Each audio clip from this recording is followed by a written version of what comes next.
time somebody gets on. Yeah, when you get on. So they don't do like round trips because it's not a round trip. It's a 50-cent ride is what it is. But one of the things that this study effort, and this gentleman is a specialist in transportation system, is going to try to determine is what is the best use of the money that is provided.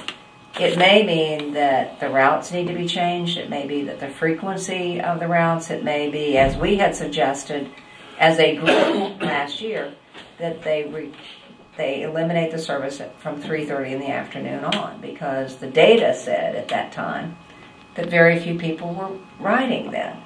And if those trips could be accommodated some other time when the bus was running, that was helpful. So part of the study effort is to see for what purpose are people riding.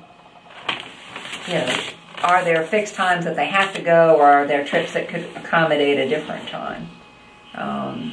And maybe some of the routes need to be changed. Well, I have known of people who had the radar ride to their house and pick them up. Now, rather than having a regular stop, there's supposed to be a good example, Bob. They're supposed to have circled into this parking lot, stop right under this big tree, but they don't even do that. They'll stop in the middle of the street and block traffic. Well, they go down to save a lot now. They don't even. Well, they have. Like I say, I think they got some many complaints about it. Well, I've heard people say that they can call the bus and they'll pick them up at their home. Yeah, it'll pick them up at their home because they can't get to the corner. I don't know. I'm fortunate enough. I've never driven, so it doesn't matter to me. But if you can't drive and you need to get to the doctor, you need to get someplace, I think it's an important use in this community. Well, and I think that's part of the thing that they have to evaluate is what level of service is the community willing to support. But I think they've got to have people run it that understand that concept.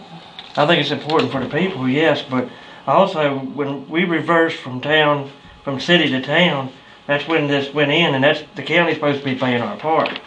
Well, that's one of the things we pay our taxes to the county for. That's what we should be getting. They must be, because we haven't paid anything, right? Well, it never became.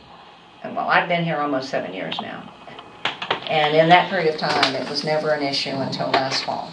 And we have never gotten a budget request in the time that I had been here. And according to Leanna, who's been here far longer, we had not gotten any requests in 2001.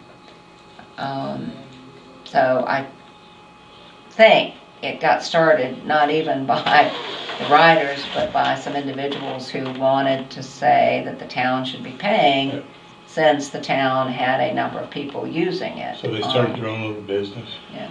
And Scott Hill actually has a van that they transport some people, but I don't know under what conditions. One of the things we had also asked the Planning District Commission to look at is whether or not there was some way to better utilize a lot of the vans that we have in this area that have been funded by various groups, because I don't know how many there are, but there are lots of nonprofit organizations that have vans that have very limited use. They have certain times of the day, and then they sit the rest of the time. Sunset idle. If somebody came up with a plan to interweave all of those that are sitting out there, like the Community Service Board or anybody else, they could come up with a plan probably better than what was. Well, and that's one of the things we asked our regional planning district to look at, whether or not they're going to be able to tackle that. But I agree with you, Bob. I think, in fact, in my spare time, I might try to do it. I think there's a way to do that, but somebody's going to take the time to analyze it. Well, what I don't want on this board's conscience is some lady that needs to go from Clifton Forge to the hospital that can't get there, and the radar couldn't pick them up. I don't want that to have anything to do with us. But I just don't want us to sit here and have people keep taking shots at us, because we've never been asked for money, we've never donated money. That's the county's part for us, I guess.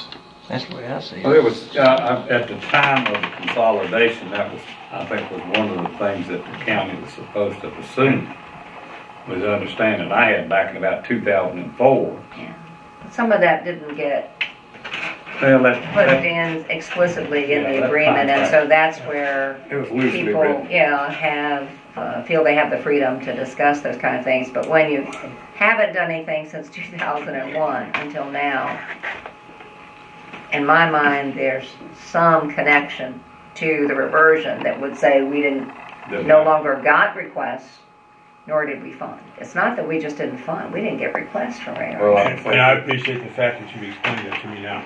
Because last year I was really confused about what was going on. Well, there were a lot of things that Now were I being have a said better that weren't understanding. correct. Well, And unfortunately, people don't always go and ask. You know, if they hear something, they just assume what they heard is correct rather than going and saying, okay, this is what I've heard. What is the factual situation?